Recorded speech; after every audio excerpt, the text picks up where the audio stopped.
यार ब्रेकअप हो गया। मेरा नहीं, केमिकल कंपाउंड्स का, जिनकी कॉम्बिनेशन रिएक्शन में आपने केमिस्ट्री देखी थी, लव केमिस्ट्री देखी थी कि उनकी कैसे जोड़ी बनती है, अभी उनका क्या हो जाएगा, ब्रेकअप हो जाएगा। एंड इसी ब्रेकअप को क्या नाम दिया है, डीकम्पोजिशन रिएक्शन।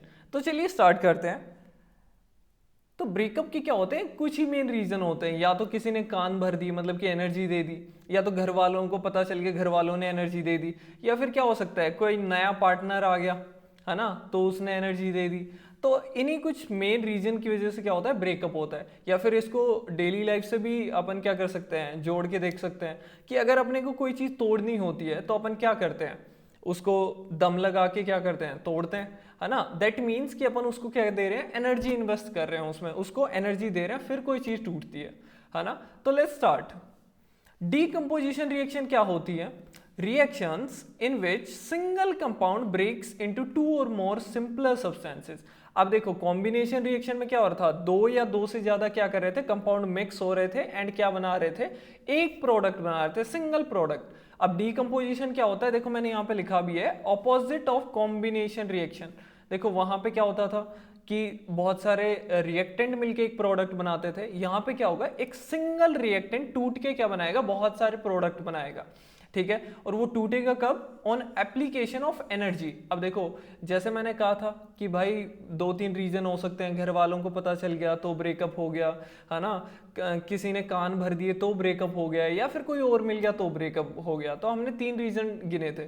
तो वही क्या होता है, एनर्जी होती है ना। अपन डीकम्पोजिशन रिएक्शन मतलब तीन कारणों से कर सकते हैं, तीन एनर्जी के मेथड से कर सकते हैं। जैसे कि पहला क्या हो गया, हीट दे दी, कोई कंपाउंड को अगर अपन हीट कर देंगे तो वो टूट जाएगा।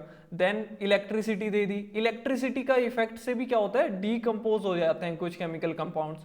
या फिर लाइट डाल दी उस केमिकल कंपाउंड पे तो क्या हो जाएगा, वो ब्रेक डाउन हो जाएगा in further more reactants, sorry products. क्या ये बात क्लियर है आपको। देखिए अपने कॉम्बिनेशन रिएक्शन में बनाया था ए प्लस बी क्या बनाता है, सी बनाता है। ठीक है, सी कोई कंपाउंड था, बट अब यहाँ क्या होगा, उसका उल्टा, कि सी क्या होगा, टूट के क्या बनाएगा, ए और बी। ठीक है, दो नए क्या बना देगा, प्रोडक्ट बना देगा। यहाँ पे भी देखो एस क्या था, एक कंपाउंड था, ये टूट के तीन नए क्या बना रहा है, प्रोडक्ट बना रहा है। तो ऐसी रिएक्शन जिनमें सिंगल कंपाउंड क्या करता है, ब्रेक डाउन हो जाता है जब उस पर कोई एनर्जी लगाते हैं, either in the form of heat, electricity या फिर लाइट। ठीक है, तो वो क्या करता है, एक सिंगल कंपाउंड एनर्जी लगाने पे क्या करता है, दो या दो से ज्यादा क्या करता है, प्रोडक्ट्स में टूट जाता है। ठीक है, तो ऐसी डीकम्पोजिशन रिएक्शन कैसी होती है, जनरली एंडोथर्मिक होती है, मतलब कि इनको एनर्जी देना पड़ता है। ठीक है, एंडो मीन्स कि एंटर करवानी पड़ती है एनर्जी, इनको अंदर एनर्जी देनी पड़ती है, तब जाके ये टूटते हैं। चलिए आगे चलते हैं। डीकम्पोजिशन रिएक्शन तीन टाइप की होती हैं। सबसे पहले थर्मोलाइसिस, लाइसिस वर्ड का मतलब समझ लेते हैं सबसे पहले। लाइसिस मतलब कि टूटना। ठीक है, डीकम्पोजिशन में क्या कर रहे हैं, तोड़ ही रहे हैं चीजों को, तो लाइसिस मतलब टूटना। थर्मोलाइसिस की हीट, थर्मो मतलब हीट, हीट की वजह से कोई केमिकल कंपाउंड का टूटना, उसको क्या कहेंगे, थर्मोलाइसिस या फिर थर्मल डीकम्पोजिशन। क्या ये बात क्लियर है। देन इलेक्ट्रोलाइसिस, इलेक्ट्रोलाइसिस, इलेक्ट्रो मतलब इलेक्ट्रिसिटी, है ना, इलेक्ट्रिसिटी, इलेक्ट्रिसिटी की प्रेजेंस में क्या होना, कोई केमिकल कंपाउंड का टूटना। या फिर क्या हो सकता है, फोटोलाइसिस, है ना, फोटो का मतलब क्या होता है, लाइट, लाइट। ठीक है, लाइसिस का मतलब टूटना। ठीक है, कोई लाइट की प्रेजेंस में क्या होता है, चीजें अगर कोई केमिकल कंपाउंड ब्रेक डाउन हो रहा है टू और मोर प्रोडक्ट्स में, तो उस रिएक्शन को क्या कहेंगे, डीकम्पोजिशन रिएक्शन तो कहेंगे ही कहेंगे। बट डीकम्पोजिशन का भी कौन सा टाइप, फोटोलाइसिस। ठीक है, फोटो डीकम्पोजिशन। क्या ये इतनी सी बातें क्लियर है। तो आगे चलते हैं, थर्मोलाइसिस स्टार्ट करते हैं। थर्मोलाइसिस, ठीक है, इसमें अपने को टोटल तीन रिएक्शन पढ़नी है। तो चलिए पहली से स्टार्ट करते हैं। यहाँ पे अपन क्या करते हैं, फेरस सल्फेट की क्या लेते हैं, क्रिस्टल लेते हैं। ठीक है, फेरस सल्फेट कैसा होता है, ग्रीन होता है कलर में। ठीक है, फेरस सल्फेट में क्या होता है, हेप्टाहाइड्रेट क्रिस्टल होता है। अब देखो आप हेप्टाहाइड्रेट नाम सुनते ही क्या हो जाओगे, ऐसे एकदम से डर जाओगे। ठीक है, तो हेप्टा का मतलब क्या होता है, सेवन। हेप्टा मतलब सेवन, जैसे पेंटा 5 होता है, हेक्सा 6 होता है, हेप्टा मतलब 7। ठीक है, तो इस ये कैसा होता है, हेप्टाहाइड्रेट होता है। हेप्टाहाइड्रेट बोले तो सर इसमें पानी का क्या होगा, 7 मॉलिक्यूल्स होंगे। ठीक है, फेरस सल्फेट है FeSO4, इसमें क्या होगा, पानी का कितने मॉलिक्यूल होंगे, 7 मॉलिक्यूल्स होंगे।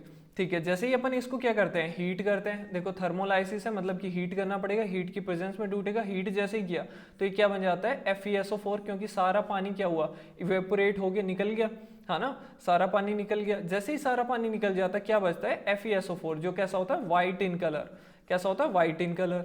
ठीक है, पहले ग्रीन था, फिर वाइट होगा। और अगर फिर आप आगे फर्दर हीट करते हो इसको, और ज़्यादा हीट करते हो, और ज़्यादा अगर हीट करोगे तो ये क्या बना लेता है, फेरस ऑक्साइड बना लेता है। ठीक है, फेरस ऑक्साइड बना लेता है। ठीक है, आयरन की ऑक्साइड बना लेता है, जो कैसे कलर की होती है, रेडिश ब्राउन। ठीक है, आयरन ऑक्साइड बना ली। प्लस में ये SO4 जो था, इसकी कुछ गैसेस निकलती हैं। कौन कौन सी गैसें निकलती हैं, SO2 sulphur dioxide, SO3 sulphur trioxide. तो ये गैसेस निकल गई। अब देखिए यहाँ पे क्वेश्चन क्या क्या काम के आते हैं अपने लिए। देखिए फेरस सल्फेट है ना, FeSO4.7H2, पहले इसके अंदर पानी होता है क्रिस्टल के अंदर, जब जो कि कैसा होता है, ग्रीन इन कलर। ठीक है, on heating loses it's water and becomes white in colour. ठीक है, ज़्यादा हीट करोगे तो ये क्या हो जाता है, वाइट बन जाता है कलर में, क्योंकि इसका सारा पानी निकल गया। अभी ग्रीन नहीं रहा, वाइट हो गया। अब अगर इस वाइट फेरस सल्फेट को भी क्या करते हैं अपन, फर्दर हीट करते हैं, तो ये क्या बना लेता है, on further heating it decomposes into ferrous oxide. ठीक है, Fe2O3 बना लेता है। और Fe2O3 कैसा होता है, रेडिश ब्राउन होता है कलर में। ठीक है, और सल्फर गैसेस निकलती हैं। सल्फर गैसेस क्या होती हैं, रिलीज आउट होती हैं।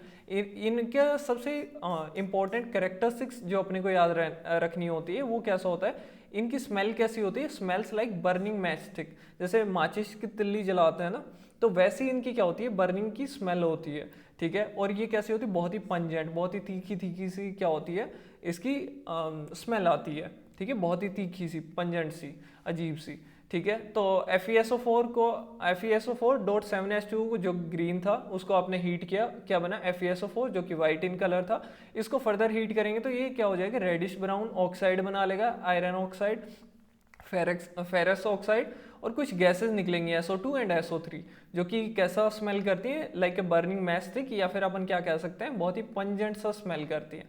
आगे चलते हैं, क्या इसमें ये बात क्लियर है। ठीक है, इसमें क्वेश्चन आ सकता है कि SO2 एंड SO3 की आप वो बताओ, स्मेल बताओ, कैरेक्टरिस्टिक्स क्या होंगी, कौन कौन सी गैस निकली एंड कौन सा ऑक्साइड बना, उसका कलर क्या हुआ। देखो इनका कलर याद रखना। ठीक है, आई होप ये चीज़ें क्लियर है। आगे चलते हैं। देन आता है अपने पास थर्मोलाइसिस में ही नेक्स्ट एग्जांपल CaCO3 का। CaCO3 देखो, मैंने ऐसा क्यों कहा था कि जो जोड़ी लास्ट रिएक्शन में बनी थी अब वो टूटेगी। देखो अपन ने लास्ट में क्या देखा था कि कैल्शियम कार्बोनेट क्या होता है, बनता है। ठीक है, अब क्या करेगा ये कैल्शियम कार्बोनेट, क्या होगा, कॉम्बिनेशन रिएक्शन में बना था बट डिकम्पोजिशन रिएक्शन में टूटेगा। कैसे टूटेगा जी, कैल्शियम कार्बोनेट को अपन क्या करते हैं, हीट कर देते हैं। जैसे ही अपन हीट कर देते हैं तो एक किस में टूट जाता है, एक तो क्विक लाइम में, और दूसरा ये क्या रिलीज करता है, एक गैस, जो कि क्या है, अपनी कार्बन डाइऑक्साइड।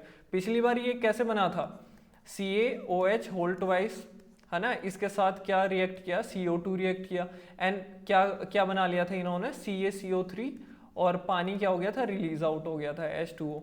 ठीक है, अब क्या हुआ, CaCO3 को हीट करते ही क्विकलाइम वापस से बन गया, एंड CO2 जो ऐड हुई थी वो क्या होगी, रिलीज होगी, बाहर निकल गई।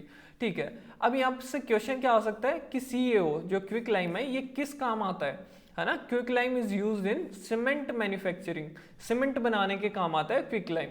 ठीक है, आगे चलते हैं। चलिए, PbNO3 कैसे क्रिस्टल होते हैं, वाइट वाइट क्रिस्टल होते हैं। जैसे आपके यहाँ NCERT में दिखा भी रखा है, लेड नाइट्रेट, ये वाइट वाइट क्या है, क्रिस्टल है।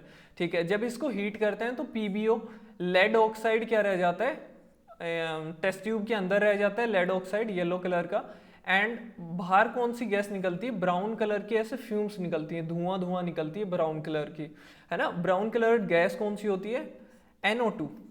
कौन सी गैस होती है, NO2। ठीक है, NO2 क्या होती है, बहुत ही एसिडिक होती है। ठीक है, ये बहुत ही एसिडिक होती है। ठीक है, चलिए, और कौन सी गैस निकलेगी, ऑक्सीजन गैस निकलती है। क्या ये बातें क्लियर है, आपको याद रखना है। ब्राउन फ्यूम्स कौन सी गैस देती है, NO2। ठीक है, ये जो बना के दिखा भी रखे हैं आपको, है ना, NCERT की टेस्ट ट्यूब में। ठीक है, तो ये बहुत ही सिंपल सी रिएक्शन थी। PbNO3 होल ट्वाइस किस में टूटता है, PbO, NO2 और O2 में। क्या इतनी बातें क्लियर है, आगे चल सकते हैं। चलिए, अब बात आती है इलेक्ट्रोलाइसिस की। इलेक्ट्रोलाइसिस समझने से पहले अपन क्या समझेंगे कि एनायन क्या होता है, कैटायन क्या होता है, एनोड क्या होता है, कैथोड क्या होता है। सबसे पहले देखते हैं एनायन क्या होता है। एनायन कुछ अनियन जैसा, पहले देखते हैं आयन क्या होता है ना। आप लोगों को आयन भी नहीं पता होगा कई बच्चों को, तो है ना। तो ये डरने की बात नहीं है, मेरे को भी नहीं पता था, बट पढ़ने से सब होगा। आयन क्या होता है? आयन ऐसे एटम्स होते हैं जिनके ऊपर कोई ना कोई प्लस या नेगेटिव क्या होता है, चार्ज होता है। ठीक है, अब आप पूछेंगे प्लस चार्ज कैसे आ गया, नेगेटिव चार्ज कैसे आ गया? तो भाई अगर इलेक्ट्रॉन देगा तो मतलब पॉजिटिव नज़र से देखेंगे लोग इसको, तो पॉजिटिव चार्ज है ना। इलेक्ट्रॉन कैसे हैं? गोल्ड कॉइन की तरह। अगर ये किसी से लेता रहेगा तो इसको लोग कैसे नज़र से देखेंगे? नेगेटिव नज़र से, तो इस पर नेगेटिव चार्ज आ गया। ठीक है, कोई भी एटम हो सकता है, Cl हो गया, कुछ भी, है ना। तो एनायन क्या होते हैं? ऐसे एटम्स जिनके ऊपर कैसा चार्ज होता है? नेगेटिव। ठीक है, अब सर आपने प्याज क्यों बना रखी है? देखो एनायन कैसा साउंड करता है? अनियन की तरह, प्याज की तरह। जब अपन प्याज खाते हैं तो है ना, बैड ब्रीथ आती है ना, बिल्कुल ही ऐसे गंदी स्मेल आने लगती है माउथ से, तो वो नेगेटिव इंप्रेशन होता है। तो इसलिए क्या होता है, मैंने बस याद करने की ट्रिक बना ली थी, एनायन साउंड्स लाइक अनियन, तो इसमें कैसा चार्ज? Negative charge. ठीक है, ओके। एनोड, एनोड जैसे कि अनार, है ना, पॉजिटिव होते हैं। तो अब एनोड क्या होता है सर? इलेक्ट्रोड होती है ना बच्चे। इलेक्ट्रोड क्या होती है? जब भी अपन क्या करते हैं, एक लिक्विड सॉल्यूशन में दो इलेक्ट्रिक वायर से इलेक्ट्रिक करंट फ्लो करते हैं, तो अपन दो कार्बन की रोड डालते हैं जनरली। तो उन्हीं कार्बन की रोड को क्या कहते हैं? इलेक्ट्रोड। एक पॉजिटिव होती है जिसको क्या कहते हैं? एनोड। ठीक है, दूसरी नेगेटिव होती है जिसको क्या कहते हैं? कैथोड। अब सर कैथोड को कैसे याद रखें? कैट से याद रख लो, है ना, कैथोड, कैथोड। ठीक है, कैटायन, अब देखो ये क्या है, मैंने बीच में प्लस बना रखा है। प्लस मतलब कि पॉजिटिव आयंस, जैसे कि हाइड्रोजन H प्लस आता है, तो ये कैसा हो गया? H प्लस कैटायन हो गया। ठीक है, एनायन याद हो गया होगा आई गेस, है ना। चलिए आगे चलते हैं। अब देखिए, एनायन हमेशा एनोड की तरफ जाएगा, कैटायन हमेशा कैथोड की तरफ जाएगा, क्योंकि एनायन नेगेटिव है और ये एनोड कैसा है? पॉजिटिव। तो नेगेटिव एंड पॉजिटिव मतलब कि opposite charges attract each other, है ना। तो सेम कैटायन अगर पॉजिटिव है और कैथोड कैसी है? नेगेटिव चार्ज रोड है, तो ये कैटायन किस साइड जाएगा? कैथोड की साइड जाएगा। क्या ये बातें क्लियर है? ठीक है, तो मेरे साथ रिपीट करो। एनायन एनोड पर, कैटायन कैथोड पर। एनायन एनोड पर, कैटायन कैथोड पर। एनायन एनोड पर और कैटायन कैथोड पर। क्या ये बातें क्लियर है? आगे चलते हैं। ठीक है, इलेक्ट्रोलाइसिस। अब बात करते हैं इलेक्ट्रोलाइसिस की। इलेक्ट्रोलाइसिस होता क्या है? ऐसे रिएक्शन जिनमें क्या होता है, कोई केमिकल कंपाउंड क्या करे, इलेक्ट्रिसिटी की प्रेजेंस में क्या हो? टूट जाए। ठीक है, इलेक्ट्रिसिटी की प्रेजेंस में टूट जाए। देखो ये कैटलिस्ट की तरह काम कर रहा है इलेक्ट्रिसिटी। ठीक है, वाटर को क्या करते हैं? देखो ये अपन ने सेटअप बना रखा है, ये सेटअप बनाते कैसे, सबसे पहले वो समझते हैं। देखिए अपन ने क्या किया, दो क्या डाली? कैथोड डाली अपन ने, सॉरी इलेक्ट्रोड डाली। एक होगी एनोड जो कि पॉजिटिव है ना, एक होगी नेगेटिव जो कि कैथोड है। ठीक है, और इन्वर्टेड क्या डाल दी अपन ने इनके बीच में, इनके ऊपर टेस्ट ट्यूब, कि जो भी, अब सर इन्वर्टेड क्यों डाली? अगर ये गैसेस सीधी निकलती है ना, तो ये क्या होती? इन्वायरमेंट में चली जाती, बट इनको मतलब कैप्चर भी तो करना था इन गैसेस को। तो अपन ने क्या किया? इन्वर्टेड क्या डाल दी इनके ऊपर? टेस्ट ट्यूब डाल दी कि वाटर किस में टूटेगा? Hydrogen gas and oxygen gas में। अगर वो टूटेगा तो फिर वो कहाँ पे कैच हो जाएंगी? इस टेस्ट ट्यूब में। क्या ये बातें क्लियर है आपको? आई होप ये बातें क्लियर होंगी। और अपने सेटअप को किससे कनेक्ट किया? बैटरी से। ठीक है, बैटरी से कनेक्ट कर दिया। एंड मोस्ट इंपॉर्टेंट बात, इसमें अपन क्या डालेंगे? कोई भी एक एसिड की 2-4 बूंदे डालेंगे, जैसे कि H2SO4 डाल दिया, है ना, वगैरह वगैरह। तो ये एसिड क्यों डाला अपन ने? कि ये क्या करे, देखो प्योर वाटर जो होता है वो इलेक्ट्रिसिटी को फ्लो नहीं करवा पाता, है ना। बिल्कुल अगर प्योर पानी होगा तो उसमें इलेक्ट्रिसिटी फ्लो नहीं करेगी, है ना, करंट फ्लो नहीं करेगा। बट अगर उसमें कोई थोड़ा एसिडिक या फिर सॉल्टी मीडियम है तो क्या होता है? करंट फ्लो करने लगता है। और अपने को तो करंट ही फ्लो करवाना है, क्योंकि इलेक्ट्रिसिटी की वजह से क्या होगा? वाटर के मॉलिक्यूल्स टूटेंगे। तो चलिए देखते हैं। ठीक है, यहाँ पे क्या हुआ? H2O किस में टूट रहा है? हाइड्रोजन गैस में, ऑक्सीजन गैस में। कैसे टूटेगा, है ना? देखो हाइड्रोजन H प्लस आयन बनाएगा, ऑक्सीजन -2 आयन बनाएगा। ठीक है, H प्लस है तो ये नेगेटिव कैथोड के पास जाएगा, है ना, नेगेटिव इलेक्ट्रोड मतलब कैथोड के पास जाएगा। एंड ऑक्सीजन कैसा है, नेगेटिव है, तो ये पॉजिटिव कैथोड के पास जाएगा। तो देखिए यहाँ पे आप एक चीज देख पा रहे होंगे कि मैंने यहाँ पे लिखा है ओपी है ना ट्रिक। देखो ओपी है ना ट्रिक, एक ओपी सी ट्रिक बताऊं, फिर आप ही कहना कि ओपी है ना ट्रिक।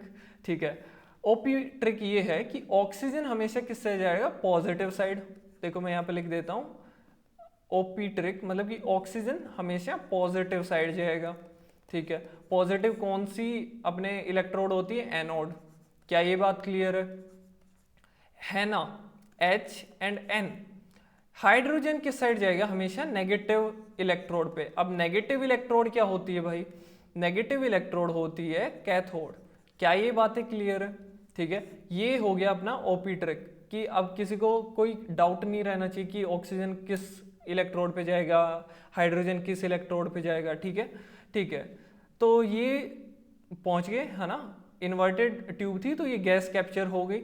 ठीक है, अब आप यहाँ पे देख पा रहे हैं कि ऑक्सीजन, है ना, एंड हाइड्रोजन, क्या इन दोनों की क्वांटिटी सेम है क्या भाई, क्वांटिटी दोनों की सेम है क्या, क्वांटिटी सेम है क्या, जल्दी से बताओ मेरे को, क्वांटिटी सेम है क्या इन दोनों गैसेस की। नहीं सर, ऑक्सीजन तो हमें बहुत कम दिख रही है एंड हाइड्रोजन उसके लगभग डबल दिख रही है ना यहाँ पे। तो एक क्वेश्चन आता है कि volume of ratio of gases क्या होगी, वॉल्यूम्स रेशियो क्या होंगे गैसेस के, मतलब कि कौन सी गैस की वॉल्यूम कितनी है, मतलब कौन सी गैस कितना ज़्यादा स्पेस ऑक्यूपाई कर रही है। ठीक है, तो ये हाइड्रोजन रेशियो ऑक्सीजन के पर्सपेक्टिव में लिखा है। हाइड्रोजन ने कितना जगह कवर किया, ऑलमोस्ट ट्वाइस, तो 2, एंड ऑक्सीजन ने उसका आधा मतलब कि 1। ठीक है, तो ये 2:1 का क्या हो जाता है, रेशियो हो जाता है वॉल्यूम्स ऑफ गैसेस का। क्या ये बातें क्लियर है। ठीक है, अपन आते हैं मास रेशियो पर। मास रेशियो ऑफ गैसेस कि गैसेस का मास का रेशियो क्या होगा। अब मास का रेशियो क्या होगा अभी देखते हैं। मास हाइड्रोजन का कितना होता है सर, 1। ठीक है, ऑक्सीजन का कितना होता है 16, तो सर ये तो 1:16 आना चाहिए, बट हाइड्रोजन कितने हैं बताओ, 2 हाइड्रोजन है, तो यहाँ पे 2:16, तो ये कटेगा, अपन इसको सिंपल होल नंबर बनाएंगे 1:8। तो मास रेशियो क्या आ गया दोनों गैसेस का, हाइड्रोजन एंड ऑक्सीजन का 1:8। क्या ये बातें क्लियर है, आई होप ये बातें क्लियर है। आगे चलते हैं, चलिए फिर जो ये गैसेस प्रोड्यूस हुई, हमें पता थोड़ी चलेगा कौन सी हाइड्रोजन है कौन सी ऑक्सीजन है। हाइड्रोजन गैस का क्या करते हैं अपन, एक टेस्ट करते हैं कि एक बर्निंग कैंडल टेस्ट होता है। इसके पास क्या करेंगे, जैसे ही वो इन्वर्टेड अपन क्या लेंगे, टेस्ट ट्यूब लेंगे एंड उसको एक बर्निंग कैंडल के ऐसे पास में लेके आएंगे। जैसे ही पास में लेके आएंगे तो क्या होगा, अगर वहां से पॉप पॉप की साउंड आती है, ऐसे पॉपिंग साउंड आती है ना, तो अपने को पता चल जाएगा कि इसमें क्या था, हाइड्रोजन गैस थी, है ना। ऐसे देखो ये ट्यूब है, यहाँ पे एक कैंडल जल रही है, ठीक है, यहाँ पे जल रही है। ठीक है, तो यहाँ पे क्या होगा, ये ऐसे टेस्ट ट्यूब से गैस निकलेगी, अगर पॉप पॉप की साउंड आई तो मतलब कि कैसी गैस थी, हाइड्रोजन, क्योंकि हाइड्रोजन गैस क्या होती है, बहुत ही कंबस्टिबल होती है, बहुत जल्दी आग पकड़ती है। ठीक है, एंड ऑक्सीजन अगर हुई तो क्या होगा, कैंडल क्या होती है, बहुत तेज जलने लग जाती है, क्योंकि अगर मतलब इतना भी नहीं कि बहुत ही तेज जल गई, मतलब बिल्कुल ब्राइट हो जाती है, थोड़ी और ब्राइट हो जाती है। Candle burns more brightly as the oxygen is the supporter of combustion, क्योंकि ऑक्सीजन क्या होता है, सपोर्टर ऑफ कंबशन, जो कंबशन हो रहा है मतलब कि जो आग लग रही है उसको और सपोर्ट करता है कि और अच्छे से जले। क्या ये बातें क्लियर है। आगे चलते हैं, अब लास्ट टॉपिक आता है अपना फोटोलाइसिस। फोटोलाइसिस क्या होता है, कोई भी केमिकल कंपाउंड का decomposition in the presence of light. ठीक है, लाइट की प्रेजेंस में कोई केमिकल कंपाउंड का टूटना, जैसे कि सिल्वर क्लोराइड है, ये क्या करेगा, जैसे ही आप लाइट में रखोगे ये कलर का कैसा होता है, व्हाइट कलर का होता है। ठीक है, ये कैसा होता है, व्हाइट कलर्ड एक पाउडर होता है। ठीक है, ये क्या करोगे, जब आप कोई भी चाइना डिश वगैरह में कोई बॉल में रखोगे लाइट के अंदर, जैसे सनलाइट के अंदर रख दिया या फिर कोई भी स्ट्रॉन्ग लाइट के अंदर रख दिया, तो ये क्या हो जाता है, टूट जाता है। किसमें, सिल्वर और क्लोराइड में अलग अलग हो जाते हैं ये एजी सेल, है ना। ठीक है, तो ये थोड़ी देर में कैसा दिखेगा अपने को, टूटने के बाद ब्लैकिश कलर में दिखेगा, थोड़ा थोड़ा ग्रेइश ब्लैकिश दिखेगा। ठीक है, कैसा दिखेगा ये, जस्ट अ सेकेंड, अपने को ये दिखेगा थोड़ा थोड़ा ब्लैक दिखेगा। ठीक है, ग्रेइश ब्लैकिश दिखने लग जाएगा वाइट से। ठीक है, वाइट से क्या हो गया, ब्लैक हो गया, दैट मीन्स कि यहाँ पे फोटो डिकम्पोजिशन हो गया, फोटोलाइसिस हो गया। ठीक है, सेम रिएक्शन होती है AgBr। ठीक है, सिल्वर ब्रोमाइड में, ठीक है। यहाँ पे सिल्वर क्या हो जाता है, अलग हो जाता है लाइट की प्रेजेंस में, एंड ब्रोमीन गैस अलग हो जाती है। क्या ये बातें क्लियर है? ठीक है। अब सर इनका यूज़ क्या है अपनी लाइफ में? इनको बच्चों किस में यूज़ करते हैं? मतलब ब्लैक एंड वाइट फोटोग्राफी में यूज़ करते हैं। जब पहले के ज़माने में क्या होता था, ब्लैक एंड वाइट फोटोज़ होती थी, वैसे ही फोटोग्राफीज में अपन क्या करते हैं, इन रिएक्शंस को, इन केमिकल रिएक्शन को यूज़ करते थे। क्या ये बातें क्लियर है? आई होप आपको ये समझ में आया। तो चलिए आज की क्लास को यहीं सम अप करते हैं। तो आज अपन ने देखा कि केमिकल कंपाउंड्स का ब्रेकअप कैसा होता है, ठीक है। तो यहीं सम अप करते हैं आज की क्लास को, और let me know in the comment section कि आपको क्या क्या अच्छा लगा एंड आप और किस टॉपिक से ज़्यादा फैसिनेट हुए, ठीक है। तो चलिए चलते हैं। जय हिंद, जय भारत।